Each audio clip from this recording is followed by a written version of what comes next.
Okay, real quick, if you saw my unboxing first impression video, when you saw me take the Powerglide figure out of the plastic that it was covered in the box, this little piece came out. And just want to let you know that it actually goes into that little cavity that you see there. But this may be a QC issue because you could see that little pinhole there. I think maybe they forgot to put the pin in. That's why it came out. And someone did comment letting me know that there's not staying in. And I want to let you know that when you carefully look at this, you'll see that the top and the bottom are two different shapes. The bottom has this crescent cutout, and the top has like this half circle shape. So and I'm just gonna let you know, it does go in this way with the half circle facing on the top. And just to show you, let me just go ahead and start opening this up so you can get a better view to see what I'm talking about here. So gonna have to kind of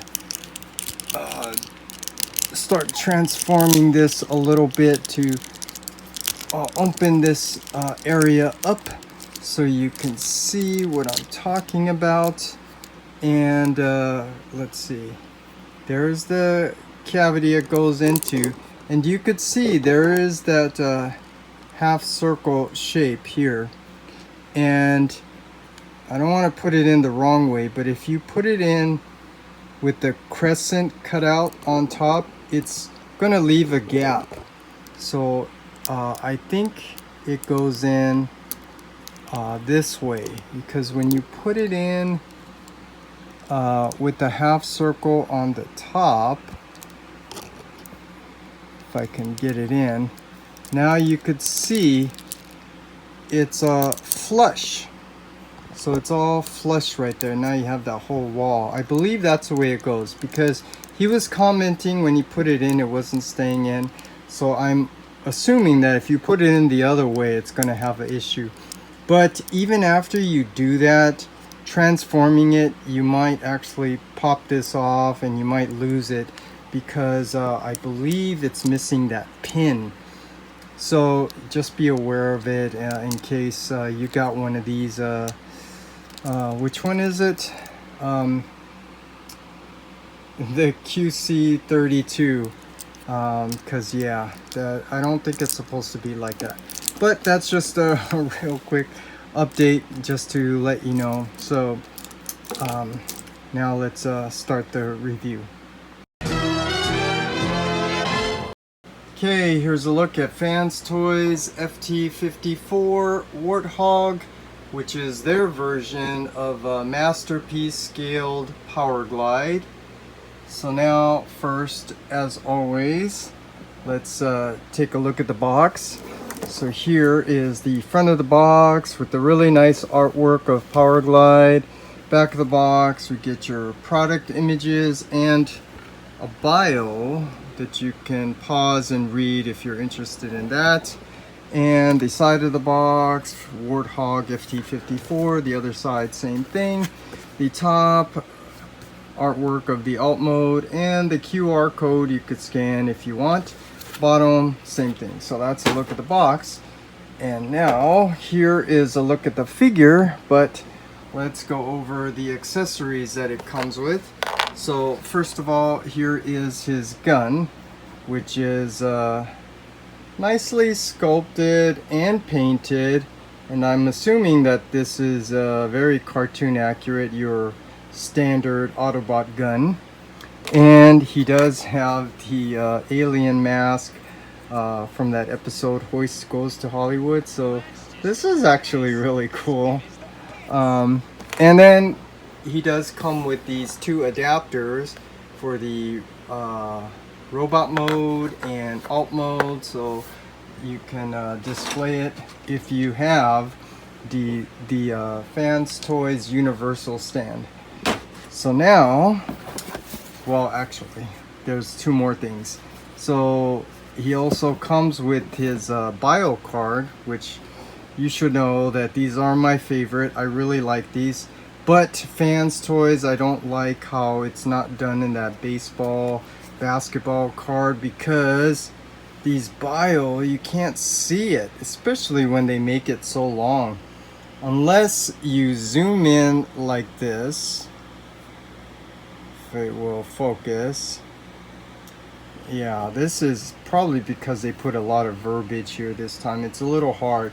So that's just really not good design, but they're not going to change it. They've been doing this for too long. But here's his bio and tech spec, which is kind of cool. And then last, the instructions. So let's just go over the instructions.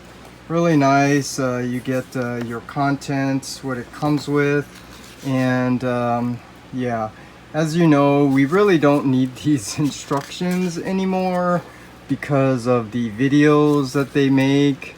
And actually, I'm wondering when they're going to stop making this and maybe lower the cost, because that would be something really nice if you could lower the cost a little bit from not having to make these. But since they have it, I just figured I should just show you the steps of the transformation. And this is a really difficult transformation. So yeah, that's a look at the accessories and what it comes with. So now let's take a closer look at the figure. So first of all, you could see that he definitely looks a lot like the cartoon, at least in robot mode. So that's why I got it. So let's first do this. Let's compare this with the animation model so we can see how well they captured the cartoon aesthetics.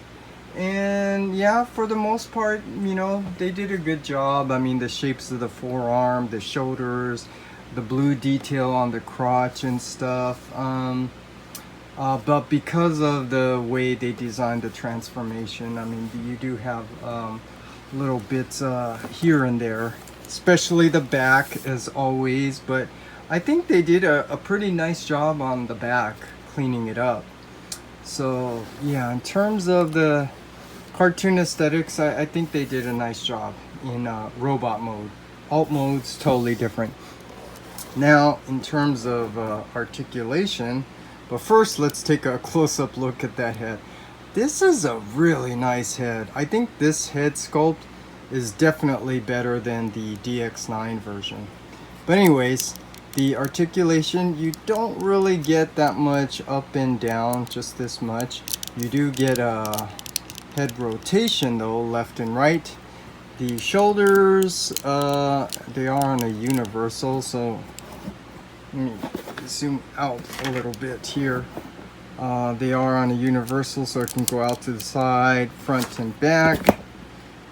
There is a bicep swivel. We do get a double jointed elbow.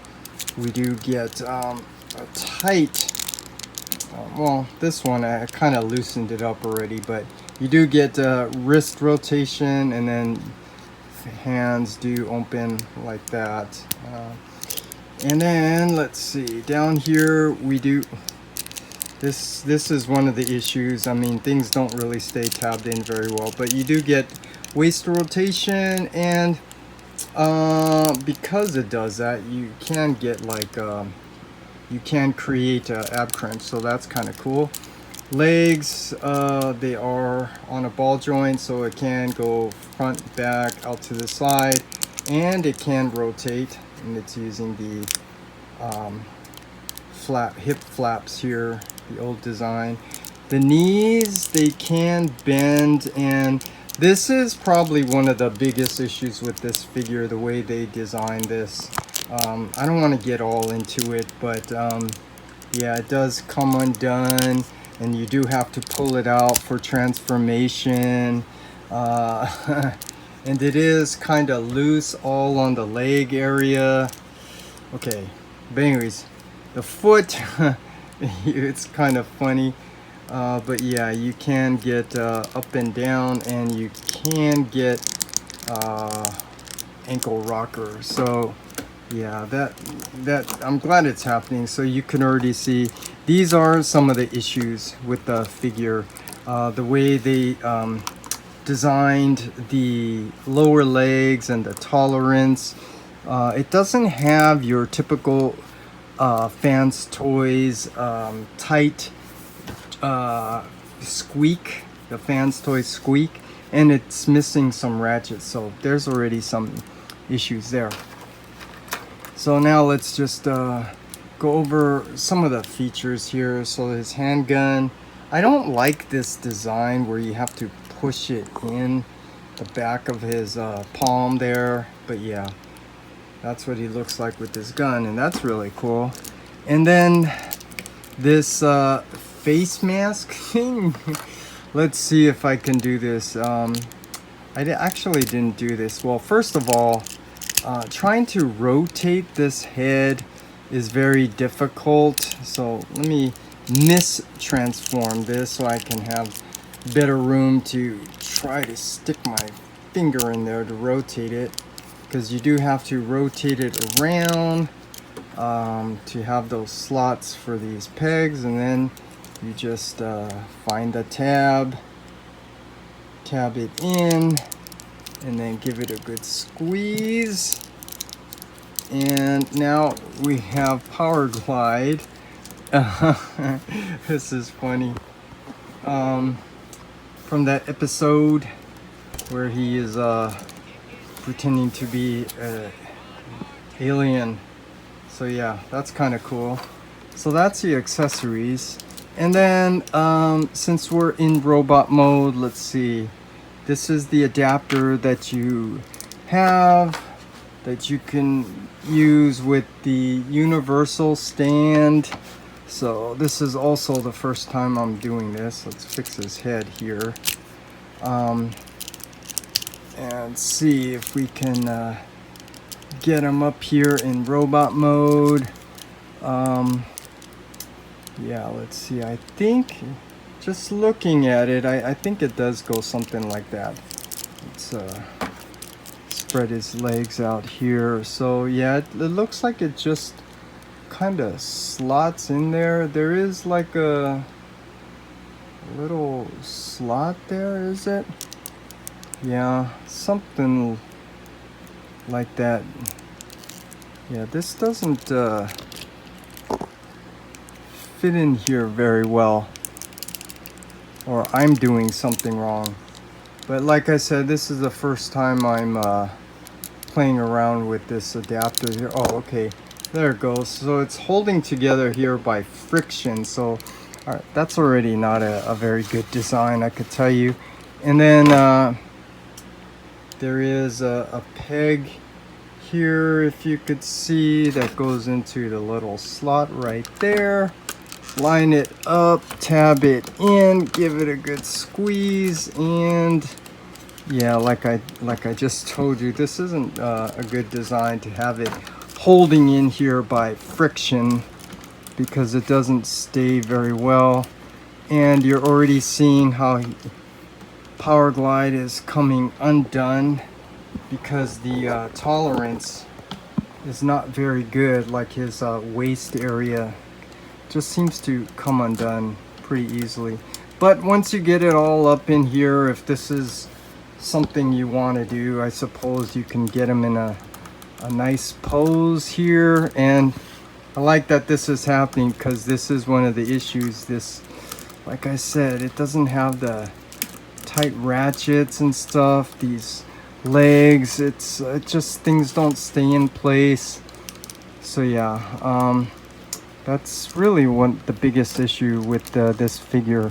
They didn't do a good job on the lower legs, because they become very finicky like that.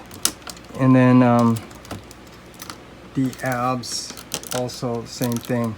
But anyways, I'm struggling to just show you all this stuff, but let's just go ahead and take this off. That is a feature that you have if you want.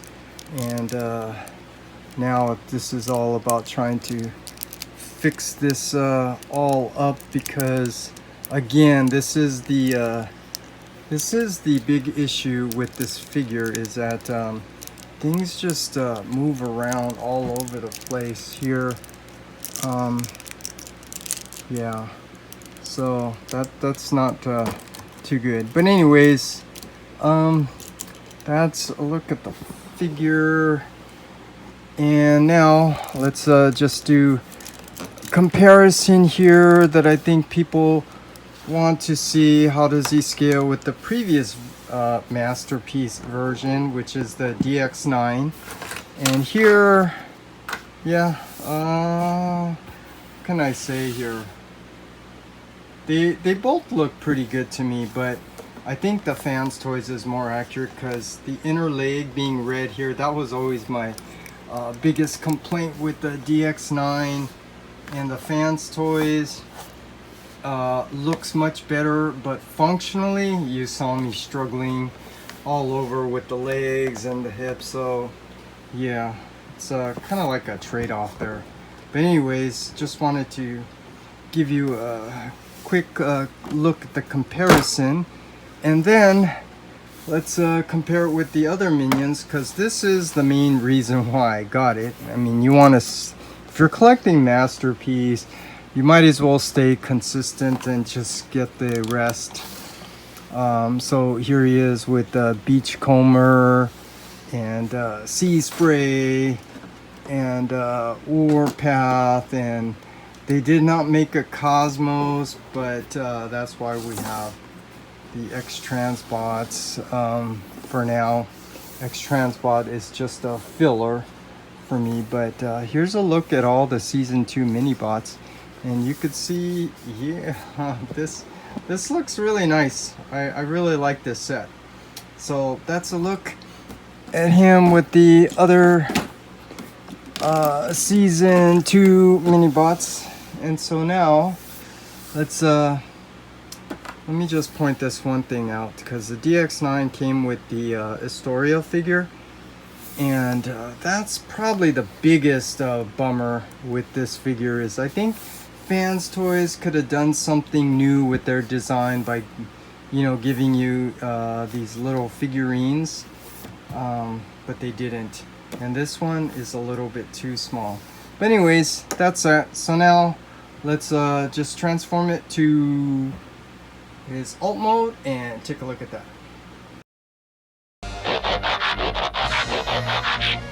Okay, here's a look at Powerglide in his alt mode.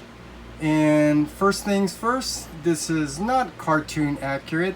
So let's compare this with the animation model so we could see. Yeah, they definitely went away from the hyper-tuned look, and they decided to go more with like this realistic look from the plane, which is cool. It just doesn't really fit my personal preference, but I think it's still cool nonetheless. But the bigger issue is the form and function.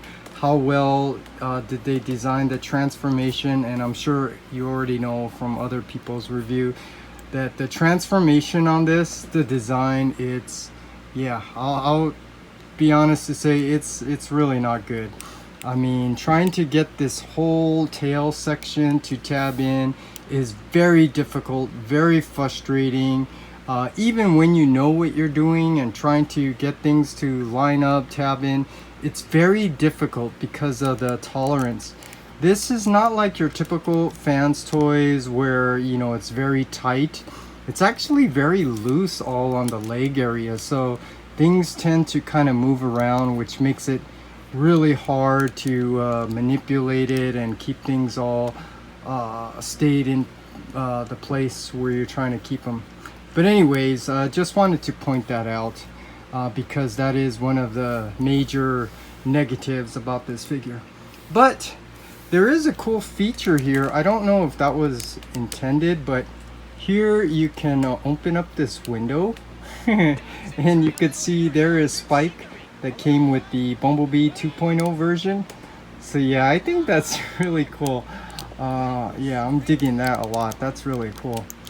And anything else other than like maybe the landing wheels, you know, they do roll and stuff. So yeah, let me show you this. I mean, it does hold up pretty good. I mean, it does stay, yeah, I mean, yeah, it rolls pretty good. So I think they did a good job with that.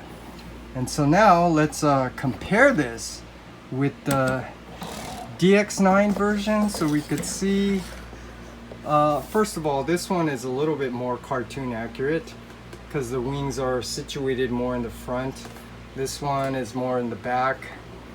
So yeah, here you could just see, yeah, just want to show you the difference. And this is an older figure, so the plastic kind of got hard, so trying to keep these things tabbed in is a little bit difficult now. But anyways, here's a look with the DX9. And now let me show you the adapter that this comes with. So first of all, there is a circular pin here, and you do need to have the universal stand, which I bought with this set. So you could see there's a little slot there, so you tab this in, give it a good squeeze, and then you could see there's a circular tab, and on the bottom you could see where this is all supposed to attach to. So you find the tab it in, give it a good squeeze, and now we have him on his universal stand. And actually, I like this. This actually looks really cool in my opinion. And to be fair, DX9 did give you a display stand as well. So we can put these two guys together here like this, and we can get an aerial view now. So look at this. This is really cool. I don't know why, but there's something I really like about this. So here's the DX9, and then here's the new FansToys. Yeah, so this is really cool. I'm really digging this figure. It's definitely not perfect. The transformation is not good. But once you get it here, it does look good. That's all I could really say. So I'm not saying anything different that other reviewers didn't already point out. The transformation design is not really that great. But that's a look at him in his alt mode. So now let's transform him back to robot mode and have our final thoughts. Okay, my final thoughts on this figure. Aesthetically, this is another great looking figure by FansToys. The alt mode definitely captures a lot of the cartoon aesthetics, which is the main reason why I got it, such as, you know, the blue detail on his crotch there and stuff. But the alt mode, that's really interesting how they chose to go away from the hypertune and went more realistic. But nonetheless, the alt mode still looks really good. So yeah, aesthetically, both robot and alt mode does look really nice. And in terms of form and function, the transformation design, there's definitely issues there. And one, I think part of it is because they designed it a little bit differently here, where the joints are not really tight like your typical stiff FansToys squeak, and there's definitely some ratchets that are missing. And as a consequence, when you're manipulating it, trying to transform it, particularly the lower half, it becomes really difficult because things just don't really stay in place very well.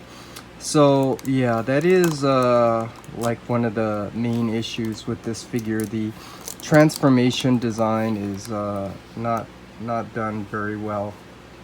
But aside from that, like I said, the looks, aesthetically, I mean, this is great. So yeah, this definitely fits in really nicely with the other figures, such as their sea spray, which, yeah, it's kind of funny how people always were complaining about, you know, how he looks a little chunky and stuff, but that's very cartoon accurate. And their beachcomber, which this one is definitely more cartoon accurate than any of all the beachcombers that I've seen out there. And even their warpath, which is done in the older FansToys style, where it's done, you know, more stylistic, where it has that heroic look to it. And we are just waiting to see if FansToys is going to give us the Cosmos. But until then, yeah, we have this. I don't agree with other people's opinion that this is really great. I mean, I will acknowledge, I mean, they did come up with some cool designs like this foot flipping to, you know, for the alt mode, and then being green for, yeah, I mean, I think that part's really cool. But I think FansToys could definitely do a better job. But like I said, he does fit in very well with the other season 2 mini bots. So here's a look at them again, and this is this is really nice. So with all that said, you know, this is a really nice figure overall, even though it definitely has some issues, and it definitely looks really nice with this collection. So those are my thoughts, and I don't really like giving recommendations because, you know, that's really all up to you. But if you're wondering what my recommendations are, you know, it's just plain and simple. If you're collecting Masterpiece, and you know, it obviously fits in very well, or if you really like Powerglide, because I think he's a cool character, then, you know, it's definitely worth getting. Is there any reason why not to get it? Yeah, if, you know, you have like the DX9 version or something, or you don't like Powerglide or some other reason. But anyways, I don't want to start rambling. Those are my final thoughts. I think this is a good figure overall. And for me, aesthetically, he fits in really nice with the other figures. So I'm really happy with it. Oh, no! It is Dash Jordan right on our tail!